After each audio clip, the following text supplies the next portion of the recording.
Phil Sarr, vous êtes un des penseurs les plus marquants des Africains aujourd'hui.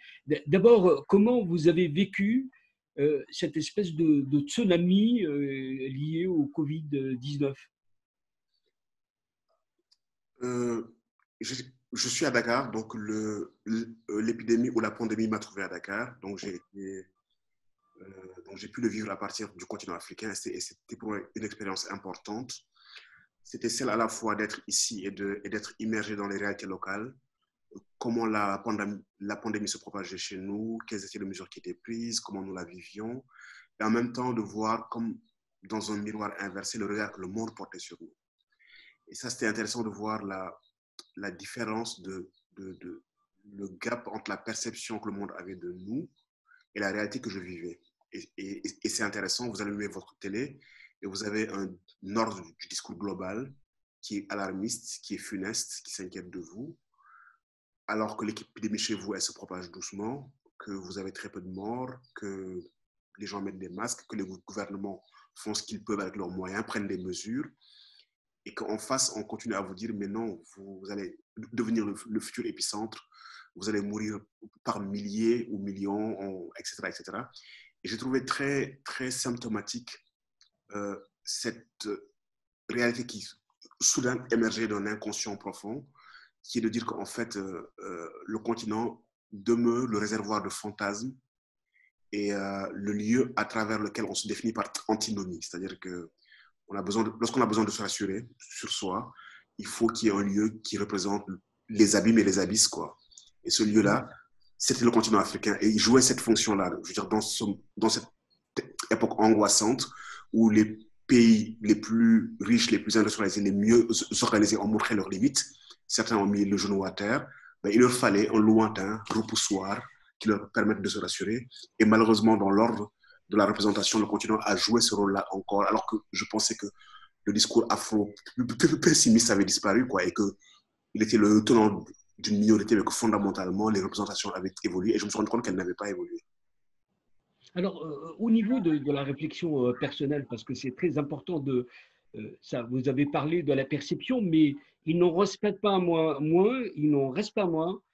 que ça pousse à l'interrogation, ça pousse à des questionnements. On vient de vivre un événement planétaire qui a bouleversé tout. D'abord, qu'est-ce qui l'a fait naître en vous?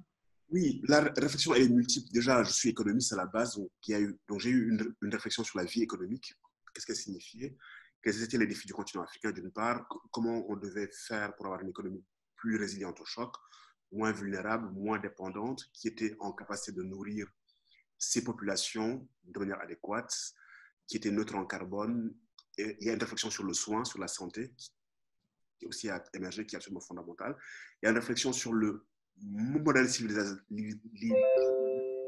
qui doit être le nôtre, quel type de rapport entre l'économie, l'écologie, la société et le vivant. Et je pense que ce que cette crise a entraîné, c'est une remise en cause fondamentale du mode de vie qui était le nôtre au niveau global, de ses vulnérabilités, de son caractère non durable et de la nécessité, mais absolument nécessaire, de réarticuler, de changer et de mettre en chantier de nouvelles sociétés et de nouveaux rapports au vivant. Et je pense que ça, c'est une question globale. C'est-à-dire que l'on soit à Shanghai, à Dakar, au Burkina ou à Londres, la question de notre modèle de vie, notre rapport au vivant et comment nous habitons cette planète, elle est réapparue avec une grande force. Et ce que j'ai trouvé intéressant, c'est que un certain nombre d'entre nous, bien avant la crise, appelaient à changer de modèle de société, mais ils étaient classés dans la catégorie rêveurs et utopistes. On avait l'impression que le réel était implacable, que la machine néolibérale ne pouvait pas s'arrêter. Et ce que je trouvais important, c'est que nous avons fait l'expérience, durant 3 mois, d'un arrêt de la machine, de la production, de l'économie néolibérale. Et nous avons vu que c'était une réalité qui pouvait exister. Et nous en avons fait l'expérience. Et ça changera radicalement les choses. Nous ne sommes plus dans le domaine de la projection des idées, de l'imagination. Nous sommes dans le domaine de l'expérience au jour le jour, de voir nos villes respirer, les animaux revenir, les rivières refleurir, et de nous rendre compte qu'une donnée peut arrêter le système et peut obliger à repenser.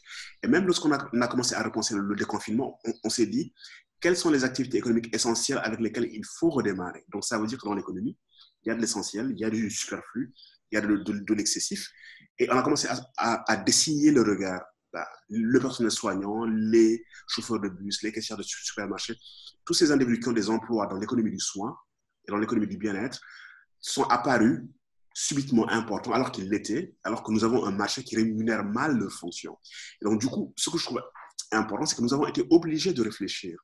C'est-à-dire qu'une réalité nous a obligés de nous arrêter et de penser le réel que nous vivions, puisque cette réalité nous imposait un coût, elle nous imposait une crise, elle mettait notre vie en danger, elle nous a obligés à arrêter le système pour préserver la vie et la santé. On ne se préserve pas de la mort, mais on peut travailler sur la mortalité. Et Alors, concrètement, c'est-à-dire que dans ce monde d'après, est-ce que l'Afrique peut trouver, pour rebattre les cartes et cultiver une singularité? Quelles sont les réponses africaines, même si les questions sont planétaires et globales, mais l'Afrique doit-elle forger ses propres moyens de se projeter dans l'avenir? elle doit le faire pour plusieurs raisons. Parce que ce n'est même pas une question de est-ce qu'elle pourrait le faire. Ça doit être une exigence. Je pense que le bien-être, la liberté et la vie doivent être des impératifs du continent africain. Et s'il fallait encore une expérience pour démontrer au continent qu'il y a une nécessité fondamentale de réinventer les modalités de sa présence au monde, c'est bien celle-ci. D'abord, son économie. Elle doit la repenser à l'aune de ses besoins, à l'aune de ses ressources, à l'aune de ses priorités. En santé, elle doit travailler à des autonomies. En agriculture, elle doit travailler à une sécurité, à une souveraineté alimentaire. Elle doit nourrir, soigner, éduquer. Et elle s'est rendue compte que dès qu'il y avait une crise globale, les nations se repliaient vers elles-mêmes. Le commerce international a été arrêté. Il y a eu du protectionnisme sur un certain nombre de secteurs et de denrées considérés comme stratégiques. Donc, toutes ces questions-là, elle a eu là le loisir d'observer les limites de la solidarité internationale et globale et les limites de la dépendance.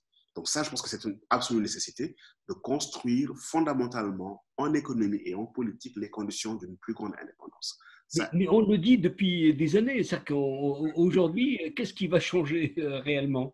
il va changer que peut-être des forces sociales vont s'organiser, issues de la société civile, issues des jeunesses, et qu'elles vont obliger les gouvernants à changer de cap. Je sais que, par exemple, au Sénégal, c'est intéressant, le gouvernement a décidé de repenser son programme économique après la crise. Le gouvernement avait un programme, je vais dire, classique et néolibéral. Et là, ils ont remis en chantier le programme en mettant l'accent sur l'agriculture, sur la santé, sur les secteurs stratégiques. Et ça, je suis convaincu que s'il n'y avait pas la crise, c'était impossible. C'est-à-dire que ce gouvernement-là n'allait pas faire ce travail. Là, il a été obligé de se rendre compte que dans certains domaines, il devait répondre. Il y a une crise économique qui va arriver. Il y a le secteur informel. Nous avons nos vulnérabilités qui sont apparues. Il faut y faire face. Et surtout, ce que je trouve important, c'est que il y a une sorte de consensus intellectuel sur la nécessité de le faire. Je n'ai jamais autant entendu en Afrique et ailleurs des voix qui demandent un monde différent. Et ces voix-là sont Alors, devenues... alors justement, vous êtes un homme d'abord qui est attaché à construire un nouveau récit autour de l'Afrique et surtout cette réflexion structurante que vous souhaitez mener. D'abord, quels sont les chantiers sur lesquels vous êtes aujourd'hui? Vous avez parcouru un certain nombre d'années maintenant depuis des livres assez fondateurs et aujourd'hui, où vous en êtes dans cette réflexion? Je suis sur deux chantiers. Je suis sur d'abord un chantier de reconstruction des humanités et des savoirs qui pour moi est fondamental. C'est-à-dire que les sociétés sont fondées sur des savoirs, sur des épistémologies. Un ordre du savoir vous donne, vous transmet une vision du monde. Elle informe votre subjectivité et elle informe votre agir. Elle vous révèle des mondes, elle vous en cache d'autres. Et le lieu où s'articule fondamentalement la société, de, le lieu de son ancrage dogmatique, le lieu qui ne l'interroge pas, c'est le lieu de ses productions de savoir.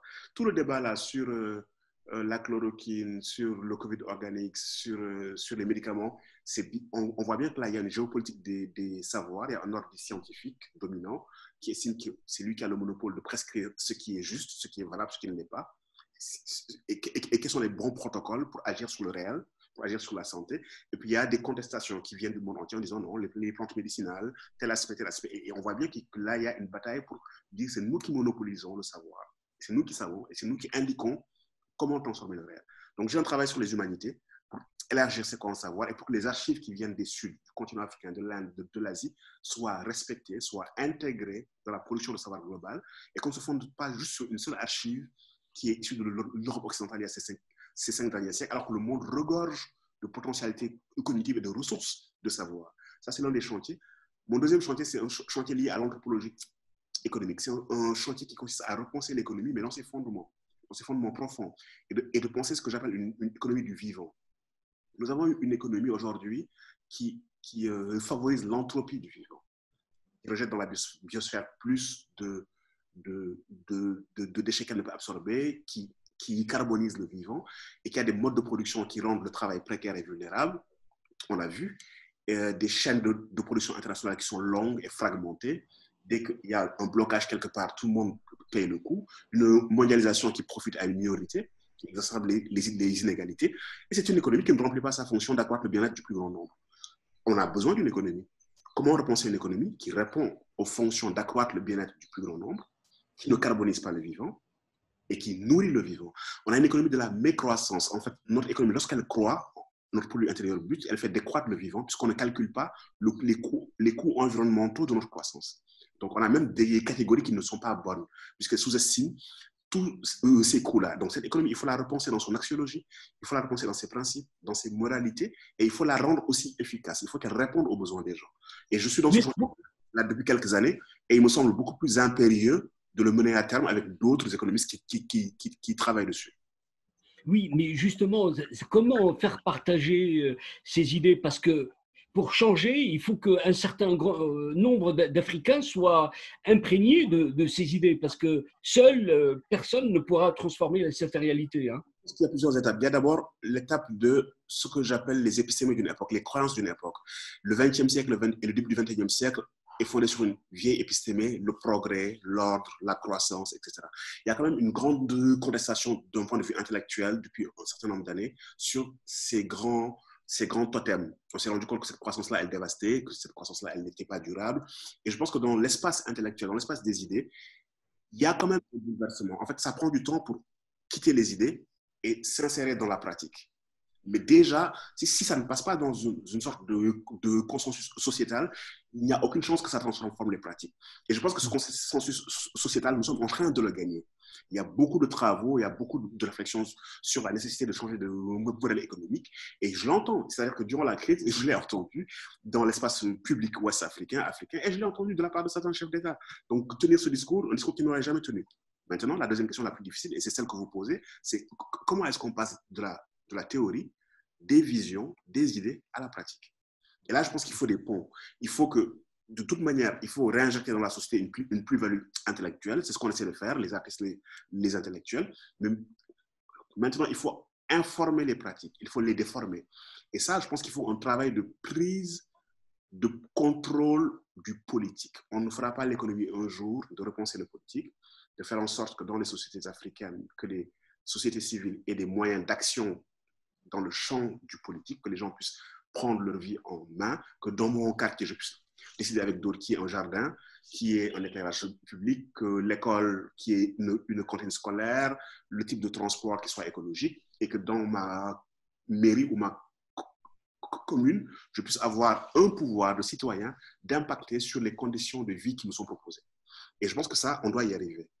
Oui, mais vous êtes attaché à cette idée que la jeunesse africaine est un combustible très très fort pour le développement de l'Afrique, pour sa modernisation, son développement, et surtout aujourd'hui, on voit qu'il y a une Afrique qui souffre, et c'est une Afrique qui est au cœur de crises, de conflits. On le voit au Sahel, on le voit en Afrique centrale. Ces questions-là, comment faut-il les aborder? On peut pas personne ne peut les oublier et les mettre de côté. C'est une question centrale aujourd'hui.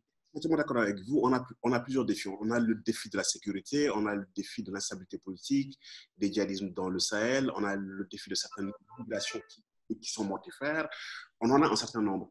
Mais ce que j'ai envie de dire, c'est que de toute manière, dans les sociétés, il y a une multiplicité de défis. Et ces défis-là, ben, on ne peut pas ne pas nous rendre compte qu'en fait, dans ces défis, il y en a qui sont beaucoup plus impérieux, il y en a que j'appellerais nodaux. La question pour nous, c'est d'identifier quelles sont les sources principales de ces problématiques-là. C'est-à-dire que lorsque vous avez une multiplicité de défis, vous pouvez vous perdre, vous ne savez pas par où commencer et vous ne savez pas où répartir votre effort. Et vous ne pouvez pas vous occuper de tous les défis en même temps. Je pense que la construction d'États et de sociétés souveraines autour de consensus sociaux et démocratiques est fondamentale, qui est un contrat social dans les sociétés africaines. Que sur l'espace d'un territoire ou de plusieurs territoires, que des groupes d'individus s'entendent pour créer des pactes de leur vivre ensemble. Et ça, c'est absolument fondamental, le pacte citoyen ou démocratique ou républicain ou national, appelons-le comme on veut, mais le fait de dire sur ce territoire, nous avons une communauté de destin. La communauté de destin veut dire que nous avons un bien-être à partager, nous avons des ressources que nous devons partager de manière équitable et faire en sorte que tout le monde puisse y bénéficier et que ce soit le socle d'une culture de la paix. Nous ne pourrons pas. Et si on regarde bien là où il y a les conflits, il y a souvent des conflits liés aux ressources, il y a des conflits liés à l'exclusion de certains groupes, il y a des conflits liés au fait que l'État est là pour une minorité et pas pour le grand nombre, etc., etc. Il y a de l'inéquité. Il y a de l'inéquité dans la redistribution des possibilités de vie.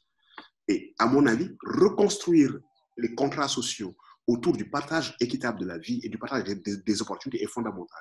C'est pour ça que je pense que le politique est une question que nous ne pouvons pas laisser de côté.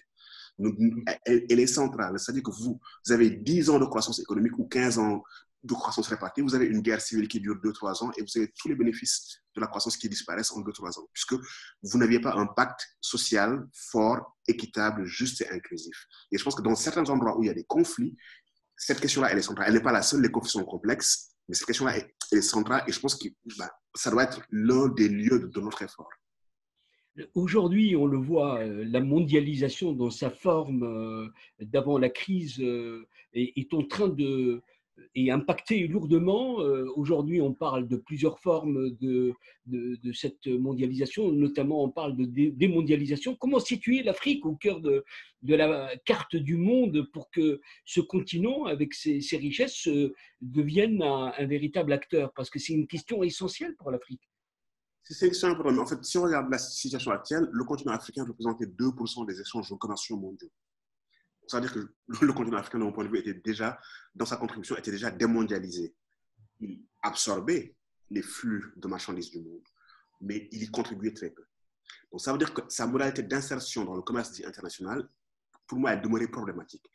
Les pays, certains pays essayaient d'occuper des segments dans ce qu'on appelle les global value chain, les chaînes de valeur internationales, et se spécialiser dans la production d'un produit qui leur donnait un espace dans la chaîne pour pouvoir tirer des bénéfices. Mais ça veut dire quoi? Ça veut dire que structurellement, cette forme de mondialisation-là, elle ne nous était pas bénéfique.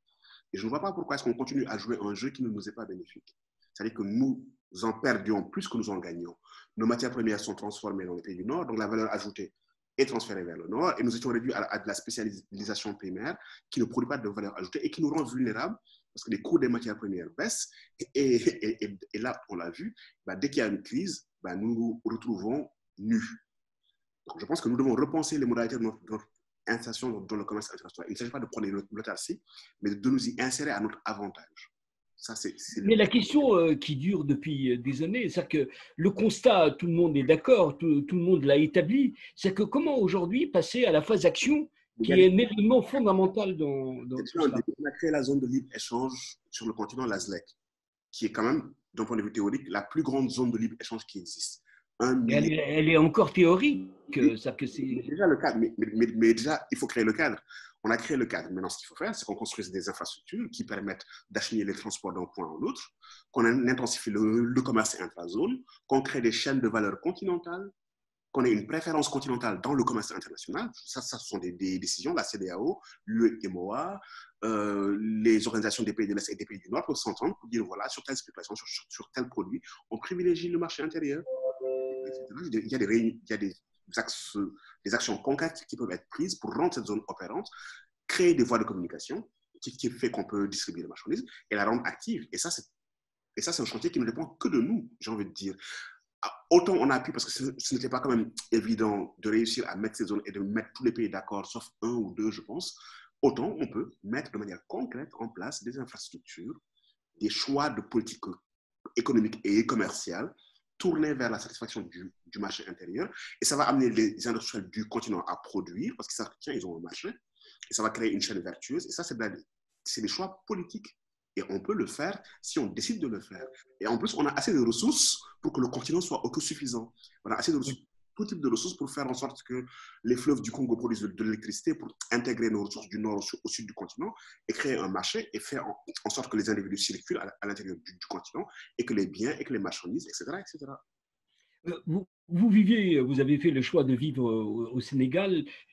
Vous vous déplacez beaucoup, vous vous déplaciez en tout cas avant cette crise. C'est-à-dire qu'aujourd'hui, l'Afrique, dans cette vision que vous avez, l'Afrique et son rapport avec le monde, notamment la France et l'Europe, comment voyez-vous, il y a un débat en permanence euh, envenimé, complètement conflictuel, ce rapport d'égal à égal que tout le monde souhaite, mais qui n'est pas traduit dans les actes. Il n'est pas traduit dans les actes. Je pense qu'il y a deux choses. Il y a une jeunesse africaine qui n'en veut plus de la symétrie de la néocolonialité. Et puis elle a raison. Elle se rend compte que dans les rapports économiques, politiques, il y a une colonialité latente. Le continent est encore sous tutelle et qui n'a pas achevé sa décolonisation. Et c'est un fait. Donc, on a beau le tourner comme on veut, c'est une réalité. Et qui est aussi en déphasage avec un certain nombre de ses leaders qu'elle estime qui ne défendent pas ses intérêts d'un point de vue symbolique et d'un point de vue de la dignité du continent africain et qui perpétuent des relations de dépendance, de tutelle. Ce hiatus existe entre une certaine jeunesse africaine et ses classes dirigeantes. Et cette jeunesse ne se sent pas représentée par ses classes dirigeantes. Et elle a raison. Parce que nous sommes dans 60 ans après les indépendances, ou un peu plus, on est en 2020. On devrait être dans une phase où la qualité relationnelle est totalement différente. Et ce n'est pas le cas. On se rend compte qu'il y a encore beaucoup de travail et que ce n'est pas encore achevé. Votre discours aux dirigeants, vous avez accès depuis un certain nombre d'années, mais est-ce qu'ils vous écoutent? Est-ce qu'ils font semblant d'accepter vos arguments? Les politiques ont une rationalité politique, c'est-à-dire que eux, tant que vos arguments servent leur conjoncture politique à court terme, ils peuvent donner le sentiment de vous écouter, mais ils ont toujours une rationalité politique qui va au-delà. C'est-à-dire qu'ils sont dans des lieux où ils peuvent avoir accès à toute l'information du monde et la meilleure information. Et il ne faut pas croire qu'ils ne sont pas informés, ils sont très informés. Sauf qu'ils font ce qu'ils veulent selon leur rationalité politique. Et la question pour moi, c'est comment est-ce qu'on incite à une nouvelle rationalité politique qui n'est pas celle-ci? Comment des flancs de nos sociétés ont fait émerger une classe ou un leadership qui défend nos intérêts, qui va dans notre intérêt? Comment on les éduque? Où est-ce qu'on va les chercher? Pour moi, c'est ça la vraie question. Et comment faire en sorte qu'ils ne soient pas toujours pris par des arbitrages de court terme, par une réflexion vraiment court-termiste sur toutes les questions globales. Et ça, pour moi, ce sont des questions structurelles. C'est-à-dire qu'on prend tel dirigeant, l'accuser de ce qu'on veut, mais on se rend compte que le système qu'il a produit ce type de leadership. Et pour moi, maintenant, nous devons travailler à des écosystèmes qui produisent des leaderships différents. Il ne s'agit pas de pointer des doigts des individualités. Et puis, lorsqu'elles partent, d'autres arrivent et c'est le même cycle. Au début, les gens ont plein d'espoir et au bout de quelques années, ils se rendent compte que tiens, ce leadership-là, en fait, il n'est pas en rupture. D'où viendra la rupture dans la qualité de notre leadership? Et ça, je pense que c'est un travail beaucoup plus profond que nous devons mener et je pense que nous devons le cultiver. C'est-à-dire que dans les sociétés traditionnelles, sans retourner le nez dans le passé, les gens étaient éduqués dès l'enfance à travailler pour le bénéfice de la communauté, à modérer leurs passions, à avoir les qualités qu'il faut pour représenter le groupe dignement.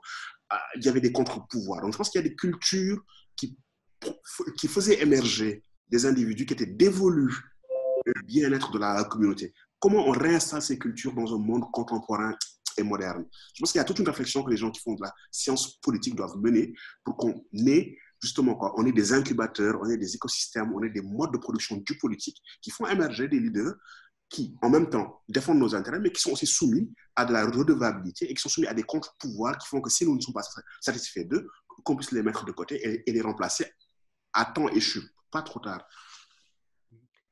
Est-ce que vous avez, pour terminer cette rencontre, avez-vous le sentiment que l'Afrique va vivre une opportunité nouvelle pour aller dans le sens que vous souhaitez, là, que vous venez de décrire?